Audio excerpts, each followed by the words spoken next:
ஒரு வேலையை ஏ என்பவர் 20 நாட்களிலும் அதே வேலையை பி என்பவர் 30 நாட்களிலும் முடிப்பார் எனில் அந்த வேலையை ஏ மற்றும் பி சேர்ந்து எத்தனை நாட்களில் முடிப்பார்? அதாவது ரெண்டு பேரும் சேர்ந்து எத்தனை நாட்களில் முடிப்பாங்கன்னு கேட்டிருக்காங்க.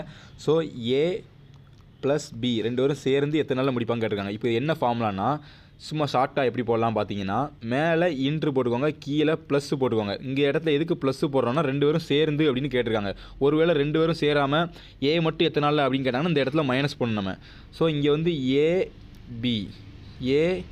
பி ரெண்டு பேருக்கும் கேட்டதால் இப்போ இந்த கணக்கு நம்ம எப்படி அப்ளை பண்ண போகிறோன்னா, ஏக்கு எத்தனை கொடுத்துருக்காங்க 20 இன்று பிக்கு எத்தனை கொடுத்துருக்காங்க 30 கீழே வந்து அப்போ 20 + 30. இந்த கணக்குக்குள்ளே இப்போ ஆன்சரை பாருங்கள். 6 6 2 0 இருக்குது. ஸோ 600ன்னு எடுத்துக்கிட்டேன். கீழே பாருங்கள் அப்போ 20 30 கூட்டினா 50. ஓகே, இப்போ ஒரு சீரோக்கு ஒரு சீரோ அடிச்சாச்சு. ஓரஞ்சு 5 6ல் எத்தனை 5 இருக்குது பார்த்தீங்கன்னா 6ல் ஒரு 5 இருக்குது. அதுக்கப்புறம் அந்த சீரோ 1 போதும். அப்போ 2 12 நாட்களில் முடித்து விடுவார் ரெண்டு பேரும் சேர்ந்து.